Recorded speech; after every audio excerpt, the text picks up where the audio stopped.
Friends, आप सब कैसे हैं? आई होप आप सब सेफ हैं और अपने घर पर हैं। आ चुकी है हमारी नेक्स्ट वीडियो और इस वीडियो में हम पढ़ने वाले हैं what is the organisational structure. इससे पहले हमने पढ़ा है कि ऑर्गेनाइजेशन प्रोसेस क्या होता है और अब हम पढ़ने वाले हैं ऑर्गेनाइजेशनल स्ट्रक्चर क्या होता है। इससे पहले प्लीज इस चैप्टर को आप लास्ट तक देखें एंड इस वीडियो को आप फुल देखें, बिकॉज इसके अंदर बहुत सारी टर्म्स ऐसी हैं जो कि नहीं है और इंपॉर्टेंट है, तो आपके समझ में नहीं आएंगी। तो कृपया करके आप वीडियो को लास्ट तक देखें and please like share and subscribe कर दो, बिकॉज मैं लाऊंगा आपके लिए रेगुलर वीडियोस और आपके फायदे की वीडियोस। तो चलिए शुरू करते हैं।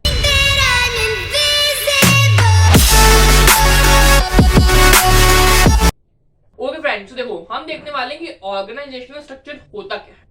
नाम से वो चल रहा है ऑर्गेनाइजेशनल स्ट्रक्चर, मतलब एक ढांचा टाइप क्या है पहले हम देखते हैं। As a framework within which managerial and operational task perform, और इसको कह सकते हैं कि जॉब पोजीशंस, ठीक है, नेटवर्क इन जॉब पोजीशंस, रिस्पॉन्सिबिलिटीज, अथॉरिटीज। ठीक है, देखो ऑर्गेनाइजेशनल स्ट्रक्चर होता क्या है। किसी भी ऑर्गेनाइजेशन में जब जाते हैं तो उसका स्ट्रक्चर क्या होता है। स्ट्रक्चर मतलब हम बोल सकते हैं मोटा मोटा स्ट्रक्चर, जैसे कि फॉर एग्जांपल कि कौन किसके अंदर काम करेगा, ठीक है, कितने डिपार्टमेंट्स बनेंगे, ठीक है, फाइनेंशियल डिपार्टमेंट किस तरह काम करेगा, उसके अंदर कितने लोग हमें चाहिए होंगे, कितने हेड्स एंड सब हेड्स हम बनाएंगे। परचेज डिपार्टमेंट किस तरीके से काम करेगा, सब हेड्स कैसे बनेंगे। फाइनेंस डिपार्टमेंट किस तरीके से काम करेगा, कितने एक ढांचा टाइप होता है। जो ढांचा मतलब कि भाई एक ढांचा जो होता है भाई, पहले 2 डिपार्टमेंट, फिर इसके अंदर 3 डिपार्टमेंट, फिर इसके अंदर 4 डिपार्टमेंट, 5 अंदर। तो एक ऑर्गेनाइजेशन स्ट्रक्चर मतलब किस तरीके से हमारी ऑर्गेनाइजेशन काम करेगी, उसके लिए हमें स्ट्रक्चर तैयार करने पड़ेंगे। साथ में लिखा है as a framework within managerial and operational task, means manager के टास्क और जो ऑपरेशनल टास्क है वो दोनों परफॉर्म होंगे। ठीक है, job network of job positions, क्या क्या पोजीशंस रहेंगी, रिस्पॉन्सिबिलिटीज क्या क्या रहेंगी, कितनी अथॉरिटीज काम करेंगी। तो उसको बोलते हैं ऑर्गेनाइजेशनल स्ट्रक्चर, कि किसी भी ऑर्गेनाइजेशन के अंदर हम कितने हेड्स बनाएंगे, कितने सब हेड्स होंगे, कितने डिपार्टमेंट्स होंगे, मैनेजरियल टास्क कैसे परफॉर्म होंगे, ऑपरेशनल टास्क कैसे परफॉर्म होंगे, कितने लोग से हमें रिक्वायरमेंट होंगी, ठीक है, कितनी अथॉरिटीज होंगी, जॉब पोजीशंस क्या क्या होंगे। तो बहुत सारे स्ट्रक्चर टाइप होता है ऑर्गेनाइजेशनल स्ट्रक्चर, उसकी बात कर रहे हैं कि ऑर्गेनाइजेशनल स्ट्रक्चर एक्चुअली में होता क्या है। तो इसके अंदर हमने पहले पढ़ा था ऑर्गेनाइजेशन प्रोसेस में, कि हमने पढ़ा था 2 पढ़े थे हमने, डिविजनल एंड फंक्शनल, तो वही हम आगे पढ़ने वाले हैं। लेकिन इससे पहले एक टर्म और है जो इंपॉर्टेंट है, पहले हम वो देखते हैं एंड देन हम चलते हैं हमारे नेक्स्ट टॉपिक की तरफ। सो आई होप आपके समझ में आ गया होगा कि ऑर्गेनाइजेशनल स्ट्रक्चर क्या है।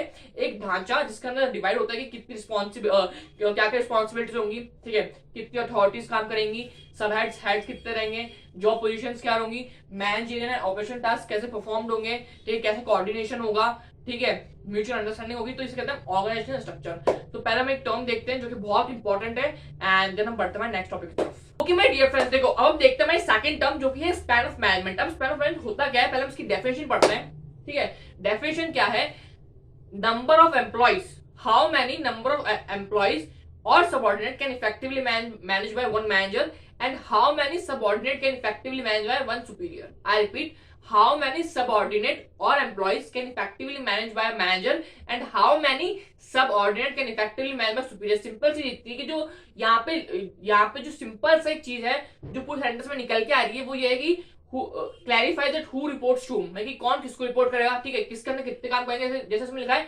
हाउ मेनी एम्प्लॉइज और सबऑर्डिनेट कैन इफेक्टिवली मैनेज, मतलब कि जो एक मैनेजर है उसके नीचे कितने एम्प्लॉइज काम करेंगे, ठीक है, कितने सबऑर्डिनेट्स कि ऊपर एक सुपीरियर रखेंगे। ऐसा तो है नहीं कि एक मैनेजर है और उसके नीचे 100 लोग काम कर रहे, नहीं, तो कितने मैनेज के अंदर कितने लोग काम करेंगे जिनको वो हैंडल कर सके, जिनसे वो काम निकलवा सके, ठीक है, कितने सुपीरियर काम करेंगे एक मैनेजर के अंडर। तो यहाँ पे सिंपल सा क्लैरिफाई आता है कि हुम रिपोर्ट्स टू, मतलब कि कौन किसको रिपोर्ट करेगा वो क्लैरिफाई होता है, कौन किसके अंदर काम करेगा, कितने लोग किसके अंदर काम करेंगे, ठीक है, कैसे मैनेजर्स पता है कि भाई मुझे इससे काम कराना है, इससे मुझे ये काम कराना है। तो सिंपल सी चीज ये कि span of management means how many employees और subordinate can effectively by one manager, कि एक मैनेजर है वो कितने एम्प्लॉयज या जो नीचे जो जूनियर्स हैं उनको मैनेज कर सकता है, ठीक है, उनसे काम निकलवा सकता है, ठीक है, कितने लोगों के ऊपर एक मैनेजर रखेंगे हम, ठीक है, कितने सुपीरियर रखने पड़ेंगे हमें सबऑर्डिनेट्स के नीचे, कितने जूनियर्स होंगे, कितने सीनियर्स होंगे, ठीक है। तो ये क्लैरिफाई करता है कि होम रिपोर्ट्स टू, मतलब कौन किसको रिपोर्ट करेगा, किसके अंडर किसके गाइडेंस में काम करेगा, कितने लोग काम करेंगे एक टीम के अंदर।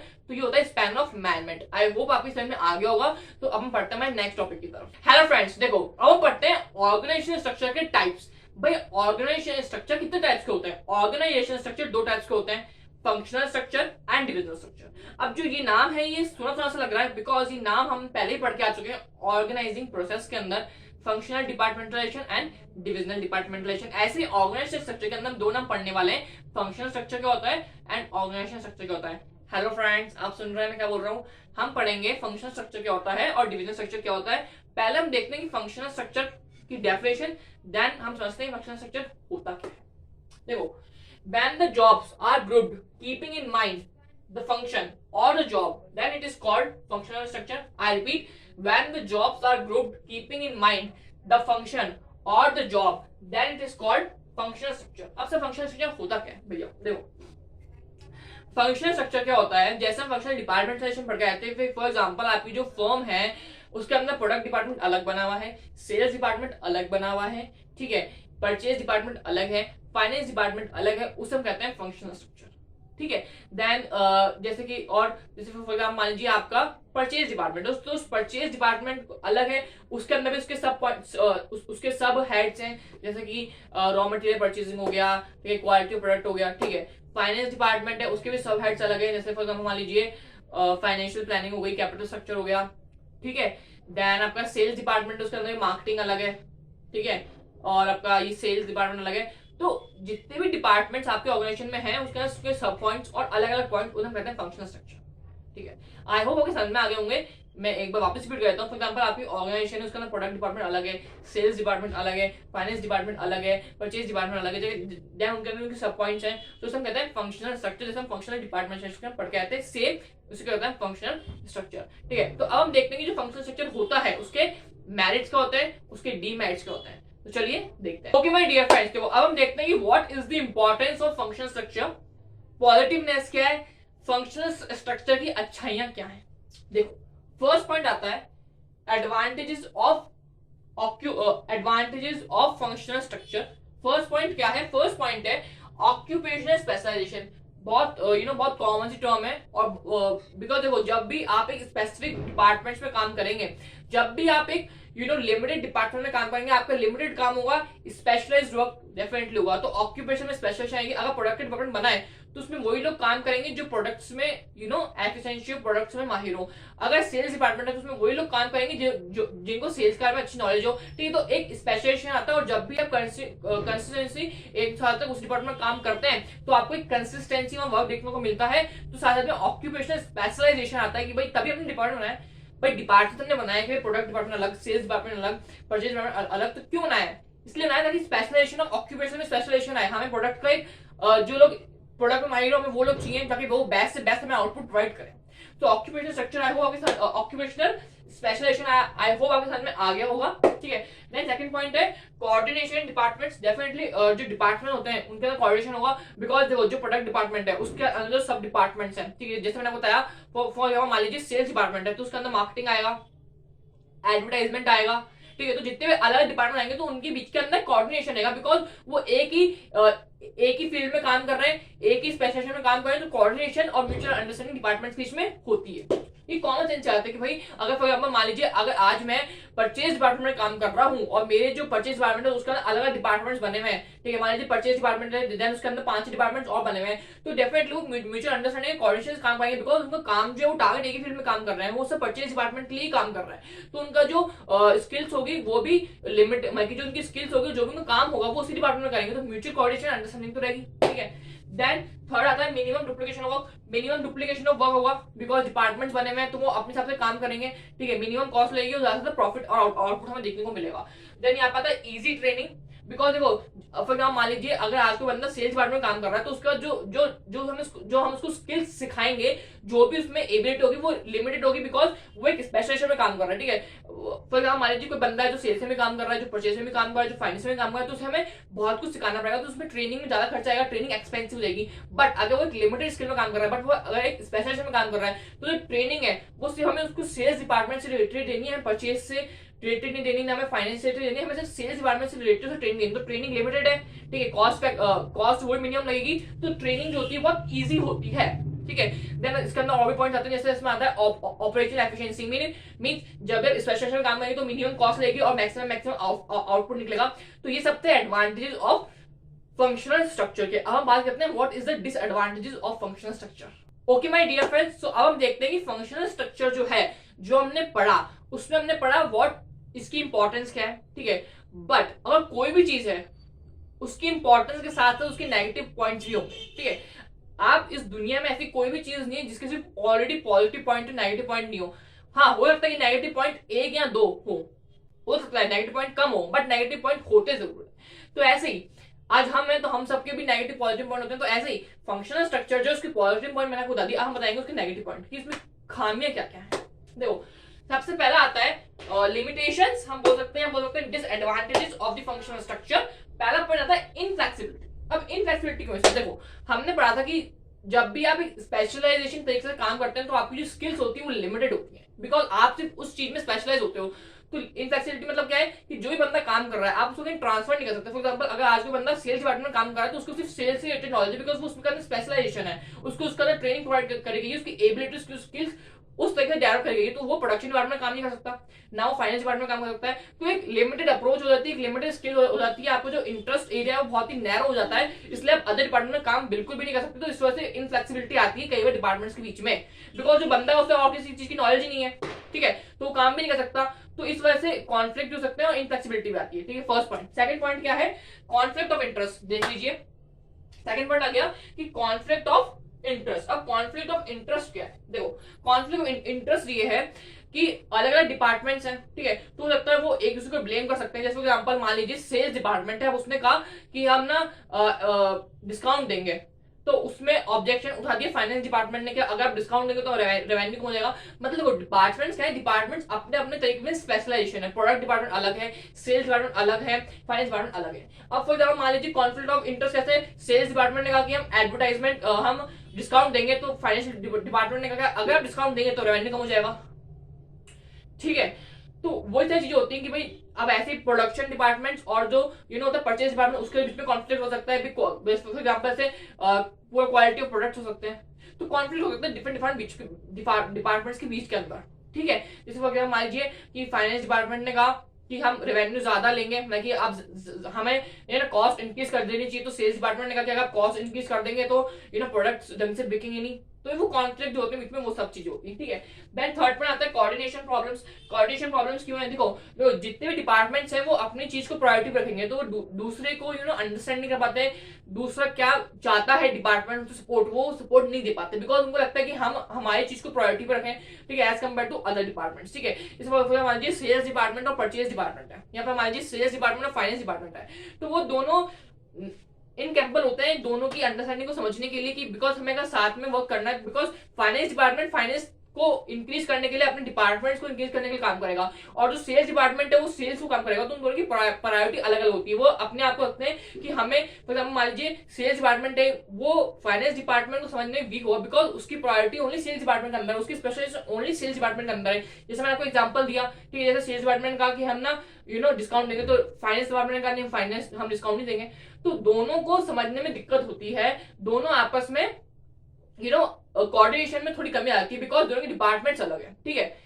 तो आप अंडरस्टैंड, आई होप आपको समझ में आ रहा होगा, बिकॉज ये बहुत ही इंपॉर्टेंट पॉइंट है, ठीक है। देन हम बात करते हैं फोर्थ की पॉइंट, जो कि डिफिकल्ट अकाउंटेबिलिटी। अब डिफिकल्ट अकाउंटेबिलिटी क्या है? इसका मतलब ये कि जैसे मान लीजिए अगर डिपार्टमेंट एक दूसरे को ब्लेम करता है, जैसे मान लीजिए जो प्रोडक्शन डिपार्टमेंट है, ठीक है, जो सेल्स डिपार्टमेंट है वो ब्लेम कर सकता है फाइनेंस डिपार्टमेंट को, या फिर जैसे मान लीजिए जो प्रोडक्शन डिपार्टमेंट है, ठीक है, वो जो परचेज डिपार्टमेंट है उसको ब्लेम कर देगा, वो बोलेगा कि इन्होंने ढंग के रॉ मटेरियल लेके नहीं है, ठीक है। जैसे मान लीजिए सेल्स डिपार्टमेंट है, उसने आरोप लगाया प्रोडक्शन डिपार्टमेंट पे कि इनकी वजह से हम हमारा टारगेट अचीव नहीं कर पाए, ठीक है। प्रोडक्शन डिपार्टमेंट ने आरोप लगा दिया परचेज डिपार्टमेंट के ढंग से इन्होंने रॉ मटेरियल परचेज नहीं करी, क्वालिटी ऑफ रॉ मटेरियल कम थी, परचेज डिपार्टमेंट ने फिर सेल्स डिपार्टमेंट पे आरोप लगा दिया। तो अकाउंटेबिलिटी है कि ब्लेम, आपस में उसको ब्लेम करना कि भाई इसकी वजह से मेरा काम नहीं हुआ, या इस डिपार्टमेंट की वजह से मेरा काम नहीं हुआ। जैसे सेल्स डिपार्टमेंट ने आरोप लगा दिया फाइनेंशियल डिपार्टमेंट के ऊपर कि इनकी वजह से हम सेल्स ज्यादा नहीं दे पाए, बिकॉज इन्होंने हमें डिस्काउंट नहीं दिया। तो कॉन्फ्लिक्ट बिटवीन डिपार्टमेंट्स होते हैं, ये बहुत ही कॉमन पॉइंट है। सो आई होप कि आपको समझ में आ गया होगा। सो ये थे कुछ points: inflexibility, conflict of interest, coordination process and difficult accountability. Means आपस में एक दूसरे को ब्लेम करना, ठीक है, अपने ऊपर कोई भी आरोप नहीं लेना चाहता, ठीक है। बहुत ही मतलबी लोग हैं आजकल। सो हम चलते हैं हमारे अब नेक्स्ट पॉइंट्स के ऊपर। ओके माय डियर फ्रेंड्स, देखो अब हम देखते हैं कि डिविजनल स्ट्रक्चर क्या होता है, हमने इससे पहले पढ़ा कि फंक्शनल स्ट्रक्चर क्या होता है, उसके एडवांटेजेस क्या होते हैं, उसके डिसएडवांटेजेस क्या होते हैं, ठीक है। अब हम बात करते हैं डिविजनल स्ट्रक्चर की। पहले हम देखते हैं इसकी डेफिनेशन क्या है।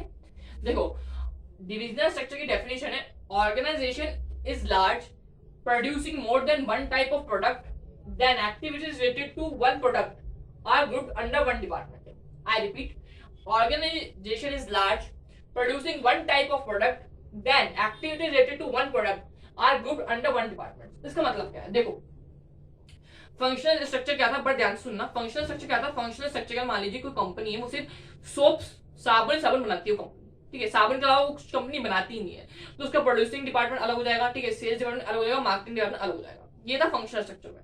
अब डिविजनल स्ट्रक्चर में क्या है, कंपनी साबुन तो बनाती है, लेकिन कंपनी साथ साथ में मेडिसिन भी बनाती है, कंपनी साथ साथ के अंदर टेक्सटाइल का भी काम करती है, कंपनी साथ साथ में आईटी का भी काम करती है।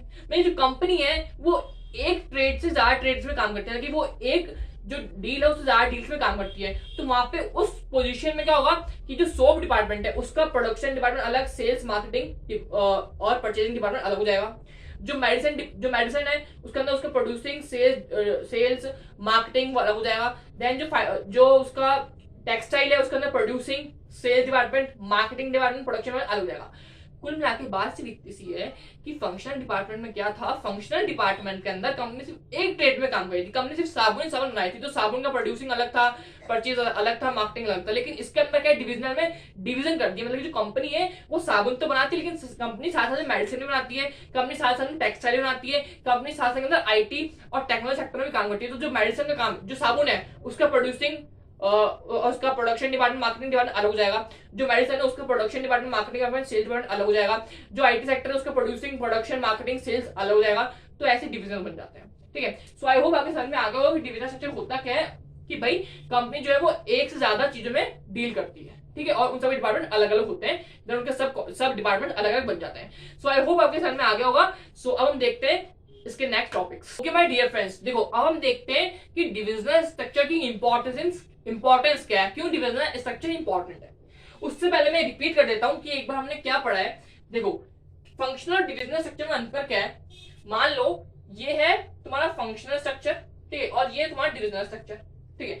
अब इस डिविजनल स्ट्रक्चर के अंदर कंपनी डील करती है वो कम से कम 4-5 डिपार्टमेंट में काम कर रही है। मान लो ये काम कर रही है मेडिसिन के अंदर भी, ये काम कर रही है आपका टेक्सटाइल में भी, ये काम कर रही है आपका आईटी में भी, और ये काम कर रही है आपका यूटेंसिल्स में भी, ठीक है, क्रॉकरी वॉकरी आइटम में। फंक्शनल में से भी काम करती है आपकी टेक्सटाइल में, ठीक है। अब इसके अंदर ये काम करिए मेडिसिन में, तो मेडिसिन का सेल्स अलग, मार्केटिंग अलग, फाइनेंस अलग। इसके अंदर इसका सेल्स अलग, मार्केटिंग अलग, फाइनेंस अलग। इसके अंदर इसका सेल्स अलग, मार्केटिंग अलग, फाइनेंस अलग, और सेम इसका भी, ठीक है। बट इसके अंदर ही काम करी सिर्फ टेक्सटाइल में, तो अगर सिर्फ काम करी टेक्सटाइल के अंदर, तो टेक्सटाइल के अंदर इसका फाइनेंस अलग, मार्केटिंग अलग, सेल्स अलग। तो ये दोनों अंतर है मोटा मोटा, ठीक है। अब हम देखते हैं कि भाई क्यों डिविजनल स्ट्रक्चर इंपॉर्टेंट है।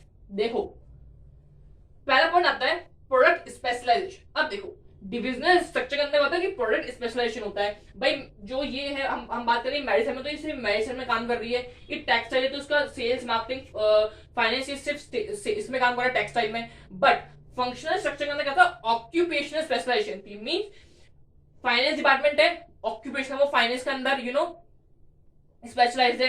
जो सेल्स डिपार्टमेंट है वो सेल्स में करना स्पेशलाइजेशन है। लेकिन यहाँ बात हुई डिविजनल स्ट्रक्चर की, और डिविजनल स्ट्रक्चर में ऑक्यूपेशनल स्पेशलाइजेशन नहीं आती। डिविजनल स्ट्रक्चर के अंदर आता है प्रोडक्ट स्पेशलाइजेशन। भाई मार्केटिंग, भाई ये जो है मेडिसिन, इसी मेडिसिन में काम कर रही है, ये टेक्सटाइल तो टेक्सटाइल में काम कर रही है, ये आईटी तो आईटी में काम कर रही है, ठीक है। तो यहाँ पे आता है प्रोडक्ट स्पेशलाइजेशन, और वहां पे आता है ऑक्यूपेशनल स्पेशलाइजेशन। क्यों? क्योंकि वहां पे डिपार्टमेंट, वहां पे सिर्फ कंपनी एक प्रोडक्ट में डील करती है, यहाँ पे कंपनी एक से ज्यादा प्रोडक्ट में डील करती है, इसलिए यहाँ पे आता है प्रोडक्ट स्पेशलाइजेशन, और वहां पे आता है ऑक्यूपेशनल स्पेशलाइजेशन। आई होप आपके समझ में आ गया होगा। देन हमारा सेकंड पॉइंट क्या है, हमारा सेकंड पॉइंट है दोस्तों फास्ट डिसीजन मेकिंग। बिकॉज देखो वहां पे तो क्या था कि वहां पे तो आपको अदर डिपार्टमेंट्स के ऊपर आप डिपेंडेंट थे, ठीक है, यहाँ डिपेंडेंसी नहीं है बिकॉज यहाँ का डिपार्टमेंट अलग है भाई। जो मेडिसिन का डिपार्टमेंट है वो कोई डिपार्टमेंट ही अलग है, जो टेक्सटाइल का डिपार्टमेंट है वो कोई डिपार्टमेंट अलग है। तो इंटर डिपेंडेंसी मतलब डिपेंडेंसी नहीं है, आपको अपना डिसीजन खुद ही लेना है। तो इसलिए आप फास्ट डिसीजन मेकिंग है, वहां पे आपको डिपेंडेंट होना पड़ता है। जैसा मैंने आपको एग्जांपल दिया था कि सेल्स डिपार्टमेंट डिपेंडेंट है फाइनेंस के ऊपर, ठीक है, प्रोडक्शन प्रोडक्ट के ऊपर डिपेंडेंट है, ठीक है। तो वहां पे आप डिपेंडेंट होते थे, बट यहाँ पे डिपेंडेंट नहीं है बिकॉज यहाँ पे डिपार्टमेंट अलग है, ठीक है। वहां पे आप सिर्फ एक डील में काम करते थे, एक प्रोडक्ट में काम करते थे, यहाँ पे आप एक से ज्यादा प्रोडक्ट में काम करते हो, इसलिए। ओके, देन थोड़ा सा अकाउंटेबिलिटी। अकाउंटेबिलिटी ये मतलब ये है कि फॉर एग्जांपल मान लो अगर मेडिसिन डिपार्टमेंट है, उसकी कोई गलती होती है तो वो ब्लेम नहीं कर सकती टेक्सटाइल डिपार्टमेंट को, बिकॉज टेक्सटाइल डिपार्टमेंट ही अलग है भाई। यहाँ पे क्या था, यहाँ पे अगर आप फॉर एग्जाम्पल यहाँ पे टेक्सटाइल कंपनी है तो यहाँ पे फाइनेंस डिपार्टमेंट ब्लेम कर सकता है आपकी मार्केटिंग डिपार्टमेंट को, ठीक है। मार्केटिंग डिपार्टमेंट ब्लेम कर सकता है सेल्स डिपार्टमेंट को, ठीक है। तो यहाँ पे आप ब्लेम कर सकते हो, बट यहाँ पे ब्लेम नहीं कर सकते बिकॉज यहाँ पे डिपार्टमेंट अलग है। अब मेडिसिन डिपार्टमेंट होगा ब्लेम करेगा कि भाई हमारी मेडिसिन कम गई बिकॉज इसमें गलती टेक्सटाइल की है। अरे कैसे गलती है भाई, समझ गए? तो ये मोटा मोटा मीनिंग है। लेकिन फोर आता है फ्लेक्सिबिलिटी। फ्लेक्सिबिलिटी रहती है क्यों, बिकॉज जब आप डिपेंडेंट नहीं होते हो तो आप फ्लेक्सिबल काम करते हो, आपको डिसीजन मेकिंग अच्छा होता है, आप फ्लेक्सिबिलिटी से काम करते हो। और एक और यहाँ पे इसकी इंपॉर्टेंस ये है कि ग्रोइंग एक्सपेंशन एंड ग्रोथ के ज्यादा चांसेस होते हैं डिविजनल स्ट्रक्चर में as compare to functional structure, because functional structure में सिर्फ एक प्रोडक्ट में काम करते हो। डिविजनल स्ट्रक्चर में आपके बहुत आपके एक से ज्यादा प्रोडक्ट होते हैं, हो सकते हैं 3 प्रोडक्ट हो सकते हैं 4 प्रोडक्ट हो, तो आप एक्सपेंशन एंड ग्रोथ के चांसेस बहुत ज्यादा होते हैं, ठीक है। बिकॉज हमें फ्लेक्सिबिलिटी होती है, अकाउंटेबिलिटी होती है, फास्ट डिसीजन मेकिंग होता है और प्रोडक्ट स्पेशलाइजेशन होती है।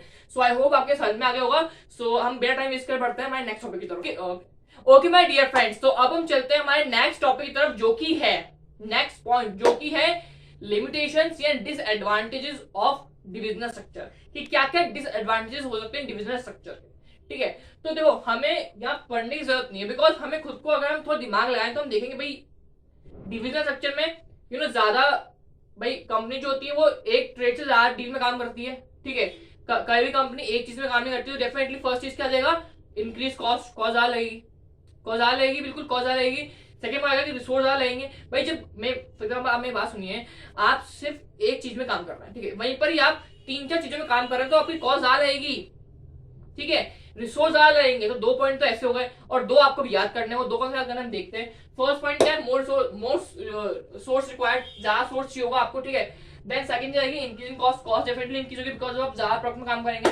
थर्ड में आता है product focus department. Product focus department क्यों है, बिकॉज देखो जो सोप में काम कर रहा है डिपार्टमेंट, ठीक है, जैसे एग्जांपल मान लो यहाँ पे आपका है सोप, यहाँ पे आपका है मेडिसिन, यहाँ पे आपका टाइल, ठीक है। तो जो सोप में काम कर रहा है वो सिर्फ वो जो है फोकस सोप में कर रहा है, तो उसको कुछ लेना देना नहीं है कि भाई मेडिसिन डिपार्टमेंट का कर रहा है, ठीक है, उसको कुछ लेना देना नहीं है भाई टेक्सटाइल डिपार्टमेंट का कर रहा है। तो देखिए फोकस प्रोडक्ट फोकस डिपार्टमेंट है भाई। जो सोप भाई कंपनी तो एक ही है ना, कंपनी तो एक ही है, अब कंपनी तो रिलायंस ही है, बट सोप है वो अलग उसमें काम कर रहा है, जो मेडिसिन वाला है वो अलग उसमें काम कर रहा है, तो उनको आपस में इंटरलेटेड नहीं होता आपस में, ठीक है। तो ये एक लिमिटेशन है, ठीक है। देन फोर्थ में आता है कॉन्फ्लिक्ट का।